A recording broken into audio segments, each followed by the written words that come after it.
Несколько раз Герман пытался завести машину, но тщетно. Тяжело вздохнув, он откинулся на спинку сиденья, держась руками за голову. Наступила тишина. Только сейчас они поняли, как тихо вокруг. Лес как будто бы спал вместе со всеми своими обитателями. Но это был неспокойный сон. Лес готовился к чему-то, что должно было очень скоро произойти. «Дай сюда атлас», — сказал Герман жене, прервав затянувшееся молчание. Кэтрин покорно протянула мужу атлас автодорог, понимая, что комментарии в данной ситуации излишние. «Ну вот, посмотри», — задушевно начал Герман, пытаясь говорить ровным голосом. «Если брать в расчет масштаб этой карты, то получается, что лес тянется примерно на 6 километров до шоссе». «Я выйду подышать свежим воздухом», — сказала Кэтрин, открыв дверцу и выходя из машины. Она не желала выслушивать нервные рассуждения переутомленного за весь день мужа, но Герман никак не прореагировал на уход жены и продолжал разговаривать сам с собой, как ни в чем не бывало. По моим подсчетам, бензина в баке должно было хватить на это расстояние. Голос Германа начал срываться. Но я просчитался. На спидометре указано, что мы проехали 17 километров от начала поворота, когда лес тянется всего на 6. Как это возможно? Раздался сильный удар грома. Начало слегка моросить. Тут Герман вспомнил, что его жена вышла из машины. Он рывком открыл дверь, вышел на дорогу и стал осматривать местность. В лесу было невероятно темно. Лишь только разбитая дорога была слегка освещена тусклым лунным светом. Герман поднял голову. На небе была огромных размеров луна, среди россыпи немыслимого количества звезд. И одновременно шел мелкий дождик, хотя не было ни одной тучи. Странное явление. «Кэт!» — крикнул Герман, его голос отозвался эхом. «Где ты?» Внезапно Герман увидел в сотни метров от себя яркий свет двух огоньков. Свет машинных фар. Это была груженная фура, еле ползущая по узкой лесной дороге. Она ехала в том же направлении, что и Герман с Кэтрин. Фура приближалась все ближе и, наконец, поравнялась с Фордом. Она остановилась, не съезжая с дороги. Дверь фуры открылась, и из нее вышел толстый мужчина в грязной одежде.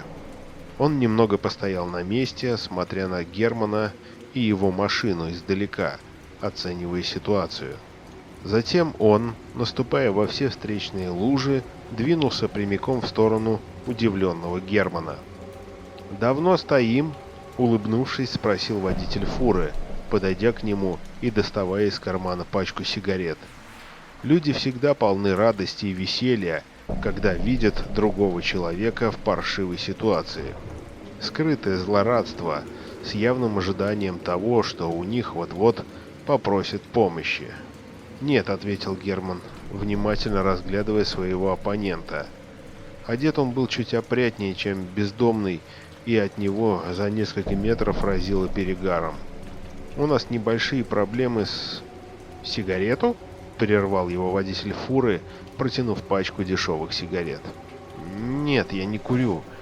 «Как хочешь», — сказал мужчина, почти обиженным голосом убирая пачку обратно в карман и зажигая сигарету. «Чем смогу, тем помогу».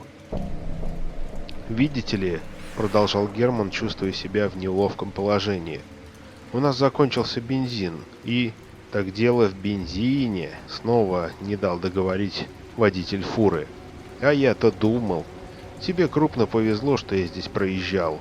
Я ведь мог проехать и по нормальной дороге, а не через этот лес, будь он неладен». Как же все стандартно. Это обыденная прелюдия настоящего героя перед исполнением очередного подвига может затянуться на очень долгое время. Но Герману сейчас была дорога каждая минута. «Так вы что-то говорили насчет бензина?» — громко сказал он, прервав начавшийся монолог водителя. «Да, говорил», — сказал мужчина, затягиваясь сигаретой. Его голос опять сделался обиженным. Он сузил глаза и, нахмурившись, посмотрел прямо в глаза Германа. «Ты не хочешь со мной поговорить?» «Да нет же, что вы!» — воскликнул Герман, хотя ему действительно очень хотелось поскорее отделаться от него. «Я тебе неприятен?» «Нет, вы неправильно меня поняли. Просто мне нужно поскорее отсюда убраться, и если вы можете помочь...» «Я понял», — сказал водитель, снова непринужденным, веселым голосом. «У меня в салоне уже месяц стоит ненужная мне канистра бензина. Идем». Сказав это, он развернулся и пошел в сторону своей фуры. Герман последовал за ним. Подойдя к машине, мужчина поднялся в салон. «Вот она, родная», — кряхтя сказал он, выбираясь из машины и держа в руках белую канистру, через которую просвечивалась налитая в нее черная жидкость. Он протянул канистру Герману. Тот одобрительно кивнул и, развернувшись, пошел обратно в сторону своего Форда. «Эй, постой!» — окликнул его водитель фуры, вылезая из салона. Герман остановился и, не поворачиваясь к мужчине лицом, тихо сказал сквозь зубы, так, чтобы его было почти не слышно: «Ну что еще? У тебя в машине не будет чего лишнего поесть? Я целый день еды не видел». «Не будет», — отрезал Герман и снова двинулся вперед. «Спасибо вам и хорошего пути». Он пошел дальше, хотя еды у них с Кэтрин было полно. Ему просто не хотелось тратить драгоценное время на благотворительность, тем более, когда так быстро был найден выход из сложившейся ситуации, в которой он сам вел себя и свою жену. Хотелось быстрее уехать из этого леса. Герман подошел к своей машине, открыл крышку бензобака и полностью залил в него содержимое канистры. Проделав эту операцию, он убрал канистру в машину. В эту же секунду раздался вопль. Кричала женщина. «Кэтрин!» — крикнул Герман в ответ, кинувшись бежать на звук голоса. Звук шел из самой темноты. Герман бежал вглубь леса, светя впереди маленьким фонарем, пробираясь через кусты с колючими ветками и спотыкаясь о корни деревьев, торчащих из земли.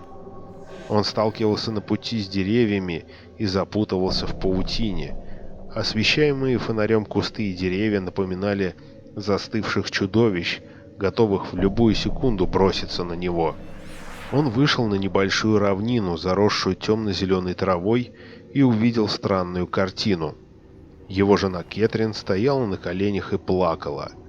Герман стал медленно подходить к ней, не понимая, в чем дело. Трава хрустела под его ногами, словно была сильно иссушена, и мелкий дождь, закончившийся несколько минут назад, ее ничуть не намочил. Наконец Герман увидел за спиной Кэтрин темный силуэт человека. Его лицо было невозможно разглядеть с такого расстояния, поскольку вокруг царила кромешная тьма. Мужчина был одет во все черное. В руках он держал ружье, и ствол этого ружья был направлен в голову стоящей на коленях Кэтрин. Герман впал в ярость. «Что здесь происходит?» — крикнул он на весь лес, направив свет фонаря на незнакомого мужчину с ружьем. Яркий свет скользнул по темному лицу. Нескольких секунд хватило Герману, чтобы разглядеть изуродованное шрамами лицо и отсутствие левого глаза. «Выруби свет!» — крикнул в ответ незнакомец, прикрывая уродливое лицо рукой. По голосу ему было лет 60. «Делай, что я говорю, или вышибу ей мозги!» Герман покорно направил свет фонаря на землю. «Глупцы! Какие же вы глупцы!» — сказал мужчина хриплым голосом. «Неужели вы не понимаете, что вы выбрали место своей смерти?» Герман продолжал молчать. По его лицу стекал холодный пот, он сжал кулаки, но не двинулся с места. Кэтрин все еще стояла на коленях и тихо всхлипывала. «Я хранитель этого леса», — продолжал мужчина, не убирая ружья от головы девушки. «По-вашему, лесник. Я живу в этом лесу почти всю свою жизнь, и ровно столько же я боюсь этого леса. Но я обречен заботиться о нем, охранять его от таких, как вы, и охранять таких, как вы, от него». Для пущей убедительности он ткнул ружьем в голову Кэтрин. Герман стоял недвижим. Сейчас он был лишь зрителем на спектакле этого сумасшедшего лесника и искал удобный случай для нападения.